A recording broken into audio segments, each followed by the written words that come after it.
The birds stay close to each other. The weather may be favorable, but predators are a constant threat.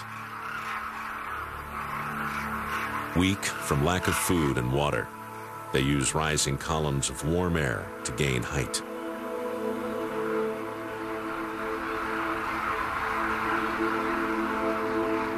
Satellite tracking reveals the crane's migration to be one of the longest of any bird on Earth. For many, it's their first aerial trek across the Himalayas. But for some, it will be their last.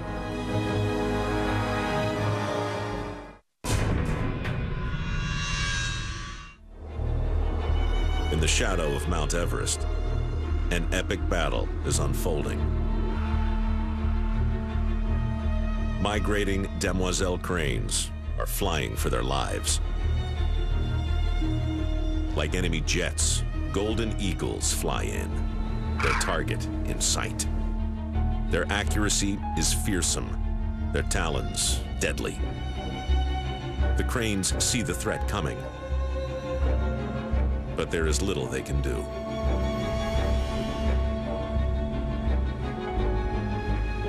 The golden eagles are on the hunt. They work in pairs to separate a young crane from the flock.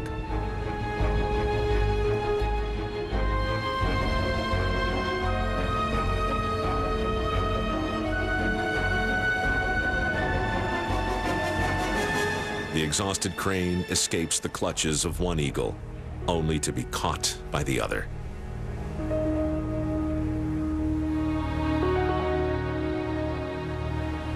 Holding on to 5 pounds of crane in mid-flight is a tricky feat, even for an eagle. He struggles to avoid spinning out of control.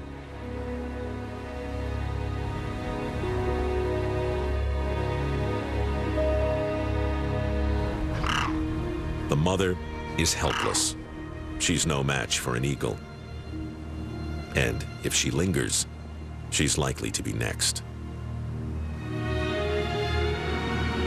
The rest of the flock battles on towards their feeding grounds. In the final ascent, every wing beat becomes an exhausting struggle.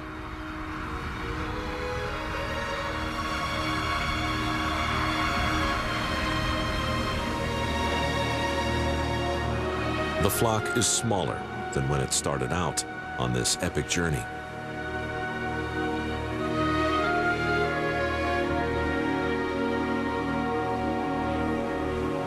These cranes are the victorious ones, those that pitted themselves against the tallest mountain on Earth and won. How the demoiselle crane copes with the lack of oxygen at these extraordinary heights is a mystery.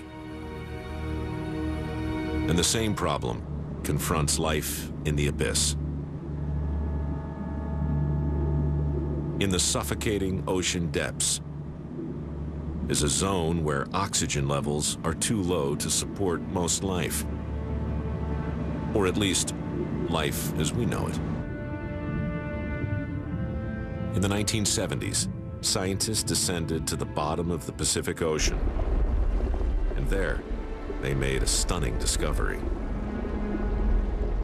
Along the seafloor, huge vents blast out superheated, mineral-rich water into the icy, dark depths.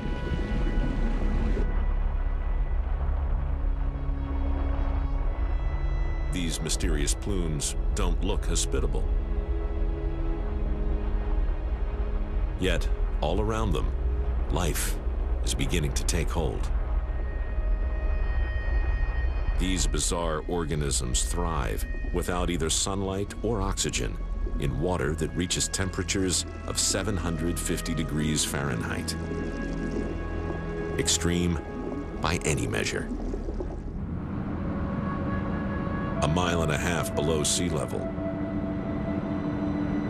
Giant tube worms are more than strange looking. They're examples of a new form of life, one that breaks every rule in the book.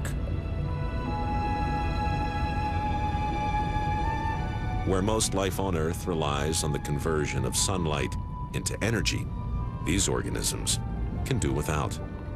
Instead, they convert sulfide, a chemical highly toxic to most life, into sustenance. These vents give off so much energy that some worms grow 10 feet long, the Earth's fastest growing marine invertebrates. But the life-giving vents don't erupt indefinitely. With little warning, they shut down. And this improbable underwater kingdom, flourishing against all odds, turns into stone. Millions of years of remarkable adaptation, extinguished in a single stroke. But calamity isn't limited to the abyss.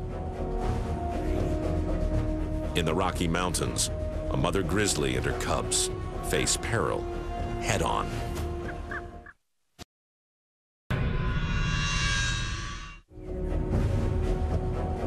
The Rocky Mountains extend for 3,300 miles, dividing North America. Its forests are home to one of the world's largest owls, the great gray owl.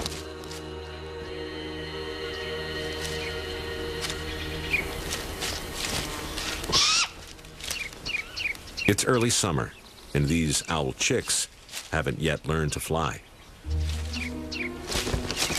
But in the nest, they're so vulnerable to predation by other birds, they're forced to make a quick exit. It seems anywhere is safer than the nest. The tiny chicks are defenseless, but fully grown, they'll be nearly 3 feet tall. If they don't want to be somebody's dinner, they need to grow up, and fast.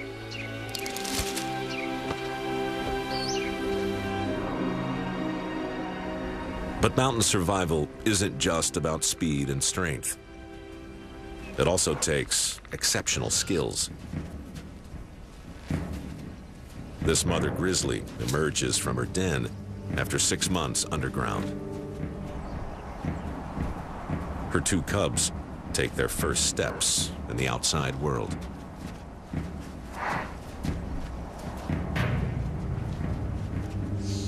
These steep, snowy slopes can be treacherous.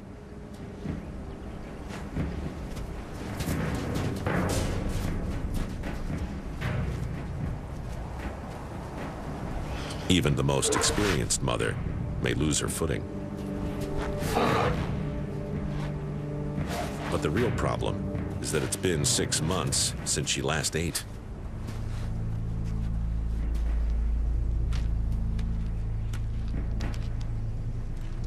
Her milk is running dry.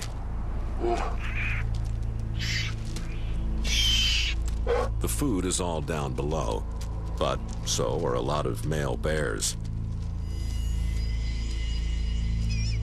And if they get the chance, they'll kill these cubs. It's a risk she has to take.